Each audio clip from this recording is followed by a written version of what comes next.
Olá, pessoal! Tudo bem? Estão preparados para mais um resumo? Hoje abordaremos um tema muito importante quando queremos tratar sobre a avaliação do risco cardiovascular. Falaremos no vídeo de hoje sobre as frações lipídicas presentes no sangue e também sobre a glicemia. Vamos lá? Então, para começar, nós vamos falar sobre o colesterol, que é um lipídio do tipo esteroidal. Para muitos, ele é tido como um vilão, mas a história não é bem assim. Eu vou explicar. O colesterol, ele tem diferentes funções. Uma delas é, por exemplo, participar na síntese de determinados hormônios, bem como na síntese de determinadas vitaminas, também na produção dos ácidos biliares, conhecida como bile, e ainda ele compõe a membrana plasmática das nossas células. Com base nisso, nós já podemos entender que o problema não é a sua presença, mas sim o excesso, ou seja, a elevação na quantidade dessas moléculas lipídicas circulantes no sangue, pois a sua elevação impõe um aumento do risco cardiovascular, tanto para crianças como também para adultos, que é o foco que daremos nesse momento. O colesterol, ele pode ser entendido como um todo e as suas frações. Então, primeiramente, o colesterol total nos indica a quantidade de moléculas presentes no sangue. Porém, ele é constituído por outras lipoproteínas, como é o caso do HDL, do LDL, do VLDL. Sendo assim, a análise isolada do colesterol total não reflete para nós exatamente o risco ou o benefício pelo qual o paciente está exposto. Ele pode estar elevado por um aumento do LDL ou, se não, por um aumento do HDL, e isso representa condições distintas. Então, nos próximos slides, nós vamos entender qual a importância de avaliar o colesterol total, bem como as suas frações. A maior parte dos laboratórios trabalham com índices menores do que 190 miligramas por decilitro em pessoas adultas para considerar o valor normal do colesterol total.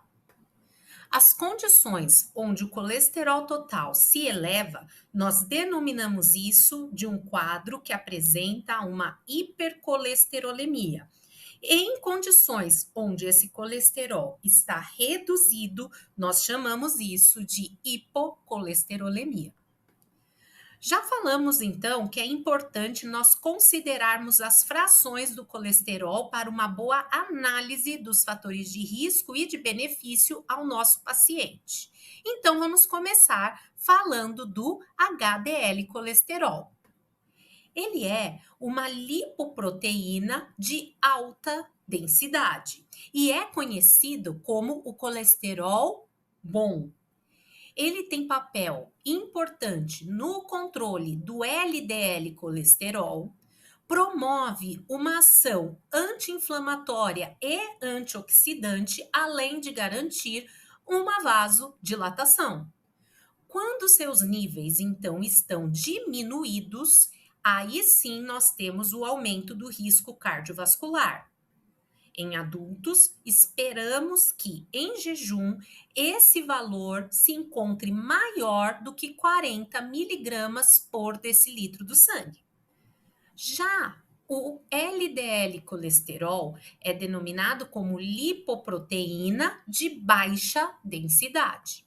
Popularmente, ele é conhecido como colesterol ruim, mas não é uma regra, porque nós temos sim um papel importante do LDL colesterol, que vai garantir o transporte do próprio colesterol e também fornecer energia para o nosso metabolismo. Porém, quando esses índices se encontram elevados, aí sim nós temos o aumento do risco cardiovascular nos indivíduos. O que então nós esperamos nos indivíduos, ou seja, nas pessoas adultas?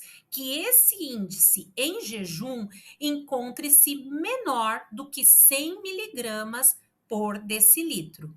Se olharmos esta imagem apresentada, nós podemos ver que o resultado desse paciente adulto é de 144 miligramas por decilitro.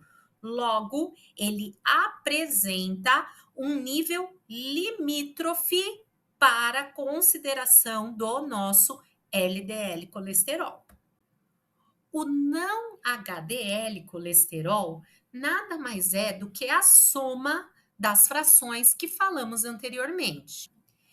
Esse elemento é o mais sensível quando estamos avaliando o risco do desenvolvimento da aterosclerose.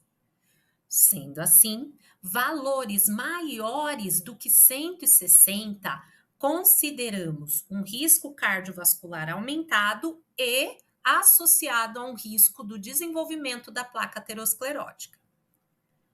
Já o triglicerídeo também é um lipídio, também transportado pelo sangue, principalmente pela porção denominada VLDL. Esses triglicerídeos são as moléculas mais importantes como fonte energética para o nosso organismo. Porém, mesmo tendo uma grande importância para o metabolismo, a sua elevação também vai representar aumento de risco cardiovascular, ainda mais se vier associada com a elevação do colesterol. Mas atenção, porque nem sempre eles vão subir ou cair simultaneamente. Podemos sim ter pacientes com colesterol limítrofe, porém triglicerídeos altos, ou o inverso também. E para caminharmos ao final da nossa aula, vamos falar sobre a glicemia, que refere-se a quantidade, ou seja, a concentração de glicose no nosso sangue. A glicose é uma molécula de alta quantidade de energia e é a nossa principal fonte energética do metabolismo. Sendo assim, a elevação ou a diminuição da glicemia vai representar uma alteração metabólica.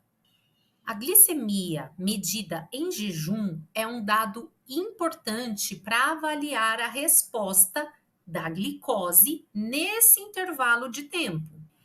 Em condições ideais, a glicemia em jejum vai ficar entre 70 e 99 miligramas por decilitro de sangue. Se esses valores estiverem acima do limite, nós denominamos isso de hiperglicemia, que pode acontecer por uma série de fatores, como uma produção insuficiente da insulina, além de fatores alimentares e estresse. São fatores extras que podem gerar um aumento da glicemia. A avaliação conjunta com outros exames que não abordaremos no vídeo de hoje podem determinar o diagnóstico de diabetes mellitus. Já a hipoglicemia nada mais é do que a redução dos níveis plasmáticos da glicose. Geralmente ocorre por uma alimentação inadequada, por uma quantidade ou por uma intensidade de exercício extenuante e também em pacientes diabéticos que utilizam medicações hipoglicemiantes. E esse foi o nosso resumo de hoje. Se você gostou, deixa seu like, comenta e compartilha para ajudar o nosso canal a crescer. Te espero para a última aula dessa série de exames laboratoriais. Então, nos vemos a semana que vem. Até mais!